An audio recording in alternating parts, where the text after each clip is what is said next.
Kak Friends, pada soal ini ditanyakan mana polimer yang diperoleh melalui proses polimerisasi adisi.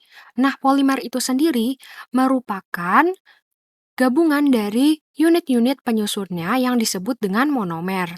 Nah, kemudian proses polimerisasi atau pembentukan polimer itu terbagi menjadi dua. Yang pertama ada kondensasi, di mana kondensasi ini terjadi pada monomer yang memiliki lebih dari satu gugus fungsi. Nah, jadinya apabila terdapat lebih dari satu gugus fungsi, maka dia akan melepas molekul kecil pada proses polimerisasinya, sehingga biasanya itu dia akan melepaskan air atau H2O. Kemudian, cara kedua adalah adisi, di mana adisi ini biasanya terjadi pada monomer yang memiliki ikatan rangkap, dan pada proses polimerisasinya ikatan rangkap tersebut akan terputus. Nah, sekarang kita tinjau pilihan jawabannya satu per satu. Mulai dari yang A, yaitu amilum. Amilum ini monomernya itu adalah alfa glukosa, glukosa alfa. Nah, jadi strukturnya adalah sebagai berikut. Nah, kemudian dalam proses polimerisasinya, nantinya salah satu gugus hidroksil dari salah satu monomernya itu akan terlepas, dan nantinya gugus hidroksil dari molekul monomer yang lain nantinya akan melepaskan salah satu H-nya. Jadinya nanti H dan OH ini akan bergabung dan nantinya mereka akan dihubungkan dengan oksigen yang masih tersisa dari gugus hidroksil sebelumnya. Nah, nantinya ini juga akan terlepas yang di pinggir-pinggirnya sehingga nantinya mereka akan berhubungan satu sama lain dan dia akan melepas 2NH2O. Nah, kemudian untuk yang B yaitu karet alam atau polyisoprena, struktur monomernya adalah sebagai berikut. Berikut adalah struktur dari isoprena. Nah, jadi misalnya ada sebanyak N isoprena. Nah, di sini kan dapat kita lihat ya bahwa dia memiliki ikatan rangkap. Pada proses polimerisasinya, ikatan rangkap ini akan terputus, sehingga nantinya akan mengarah ke samping dan ke tengah. Jadinya, nantinya akan menjadi seperti ini. Jadinya ikatan yang ke samping itu dapat digunakan untuk berikatan satu sama lain. Nah, kemudian untuk yang C yaitu selulosa. Nah, selulosa ini mirip seperti amilum. Jadi, dia memiliki monomernya itu adalah glukosa, tapi di sini bedanya selulosa itu monomernya adalah beta glukosa. Jadi, strukturnya seperti ini. Jadi untuk OH-nya itu menghadap ke atas ya salah satunya yang di sebelah kanan. Nah, kemudian di sini itu kan terdapat dua ya. Jadi yang di sebelah kanan ini keadaannya terbalik. Nah, jadinya karena bentuknya seperti ini, maka nantinya ikatan yang terbentuk akan menjadi ikatan yang silang. Nah, jadi inilah yang menyebabkan selulosa itu lebih sulit dicerna ya daripada amilum atau pati.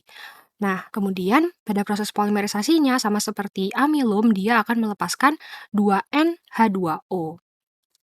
Kemudian untuk yang asam nukleat itu strukturnya adalah sebagai berikut untuk monomernya. Jadi asam nukleat itu kan dapat berupa DNA atau deoksiribonukleat, asam deoksiribonukleat, ataupun RNA yaitu asam ribonukleat. Nah, jadi yang membedakan DNA dan RNA itu adalah gula pentosanya. Jadi, kalau pada deoksiribonukleat, ini kan di sini ada O ya. Pada deoksiribonukleat itu tidak ada O-nya. Sedangkan pada RNA ribonukleat itu maka ada O-nya. Jadi kalau deoksiribonukleat itu tidak ada O-nya. Jadi nanti untuk yang bagian ini dia hanya berikatan dengan H. Nah, jadi pada asam nukleat ini strukturnya sebagai berikut, jadi dia memiliki gula, kemudian ada basa nitrogen, dan juga gugus fosfat yang memiliki gugus hidroksil. Nah, jadinya pada proses polimerisasinya ini, salah satu gugus hidroksil yang dari gula dan dari gugus fosfat ini akan berinteraksi, sehingga nantinya akan menjadi sebagai berikut. Jadinya hanya akan berikatan dengan oksigen, karena kedua gugus hidroksil ini berinteraksi dan melepaskan H2O. Nah, sehingga nanti strukturnya akan menjadi seperti ini, dan dia akan melepaskan H2O. Maaf, sebanyak 2N. Nah, kemudian untuk yang E yaitu protein. Protein ini monomernya adalah asam amino ya.